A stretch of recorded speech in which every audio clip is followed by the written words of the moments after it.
back to when you were young. There are certain nursery rhymes and stories that instantly come to mind. One of them may be, oh, I don't know, Old MacDonald Had a Farm. Well, children's book author Kalee Gwarjanski is putting her own spin on the classic with her book, Miss MacDonald Has a Farm. She's in the 207 studio with us today. Thanks so much for joining us. Yes, thank you to talk about your new book. This is the first picture book for kids that you have made. What were you doing before this? Having kids. So at this point I had 3 kids. My oldest was probably 4 or so, and we were kind of just homeschooling, preschool, and living life. I had a little bit of a side gig as a personal chef.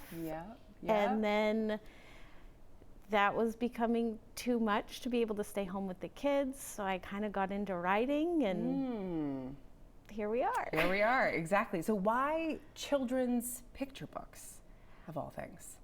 I find them beautiful. Yeah. They're just like works of art, and you can read them over and over and over again. And I like the concise storytelling. You get a full story in 10 minutes. Yeah. And you mentioned that you have kiddos. You've got 4 kids. I have 4 now. You're living in the woods of Maine. Do you guys have experience of your own with gardening? Is this something you guys like to do? We try, but we have more experience going to the farm. Okay. And picking up our CSA, picking up our vegetables. That's how this book came to be. And they enjoy that. Yes. Seem to enjoy it. Yeah, fun to go pick your own peas. Absolutely. And readers, okay, so they're going to find the story familiar, but you found ways to find, or I should say, you found ways to turn this into your own story. So how hard is it to kind of strike that balance, especially with a children's book, to make it your own? I like the structure of something familiar, and then you kind of switch the words around. So you're like, I need the perfect word. And finding that perfect word, that perfect vegetable, which order they go in was very important to me. I would say I wanted to tell the story of why vegetables are important and what a farm looks like today. Yeah. When you go to the farm today, you often see female farmers. You see more vegetables than livestock in a small farm. And I wanted to give that experience to the reader. Yeah, and it seems almost like it explains the farm to table initiative only to kids. From seed to table. Exactly. The whole book goes through all the chores that a farmer has to do to get to that perfect piece of corn on your plate. The message seems to go beyond growing our own food and sharing it with others as well. Is that fair to say? Very fair to say. Why did you want to include that as well?